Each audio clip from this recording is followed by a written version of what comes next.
Doctor ortho, अब दर्द भी घुटने टेकेगा। देश में आजादी के बाद पहली बार जातिगत जनगणना होने जा रही है। मोदी सरकार ने सभी जातियों की गिनती के लिए इसे मंजूरी दे दी है। यह फैसला प्रधानमंत्री नरेंद्र मोदी की अध्यक्षता में केंद्रीय कैबिनेट की बैठक में लिया गया। इस जनगणना से हर जाति को व्यवस्थित संख्या का पता चलेगा, जिससे आरक्षण नीति में बड़ा बदलाव आ सकता है। 1931 की जाति जनगणना में पिछड़ी जातियों की संख्या 52% से अधिक मानी गई थी और मंडल आयोग ने भी इसी आधार पर ओबीसी आरक्षण की सिफारिश की थी। अब हर जाति की गणना होगी तो आरक्षण की सीमा बढ़ाने की मांग तेज हो सकती है। चलिए पूरी खबर की डिटेल के बारे में बताती हूँ। नमस्कार, मैं हूं अंकिता शुक्ला, स्वागत है आपका चैनल 4 न्यूज इंडिया में। कांग्रेस नेता राहुल गांधी ने इस फैसले का स्वागत किया है और इसके साथ ही दो अहम मांगे रखी है। आरक्षण की 50% सीमा को खत्म करना और निजी शैक्षणिक संस्थाओं में भी आरक्षण लागू करना।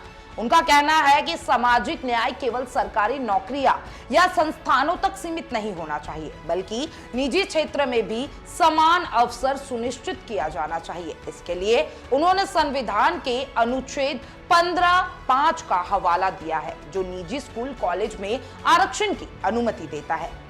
आर्टिकल 55 के तहत दलित, आदिवासी और ओबीसी समुदाय के छात्रों को निजी शैक्षणिक संस्थाओं में आरक्षण मिल सकता है। वर्ष 2006 में पारित केंद्रीय शैक्षणिक संस्थान अधिनियम के तहत यह प्रावधान पहले से ही केंद्रीय संस्थाओं में लागू हो चुका है। सुप्रीम कोर्ट के विभिन्न फैसलों में भी अनुच्छेद 15(5) को संवैधानिक रूप से वैध बताया गया है, जिससे यह रास्ता अब पूरी तरीके से खुला हुआ है।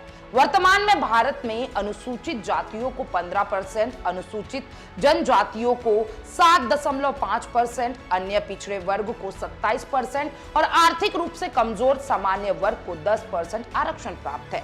लेकिन यदि जातिगत जनगणना में पिछड़े वर्गों की संख्या अपेक्षाकृत अधिक पाई जाती है, तो आरक्षण सीमा को 50% से ऊपर ले जाने की रणनीति और सामाजिक मांग बढ़ सकती है। राहुल गांधी की इस पहल से यह स्पष्ट है कि जातिगत जनगणना केवल आंकड़ों तक सीमित नहीं रहेगी, बल्कि इससे सामाजिक और राजनीतिक असर दूरगामी होंगे। यदि निजी संस्थानों में भी आरक्षण लागू होता है, तो स्कूल कॉलेज में सामाजिक संरचना में बड़ा बदलाव आएगा। अभी तक जहां प्राइवेट संस्थानों में अपर क्लास का वर्चस्व रहा है, वहां अब हाशिए पर रहे समुदाय की हिस्सेदारी बढ़ सकती है।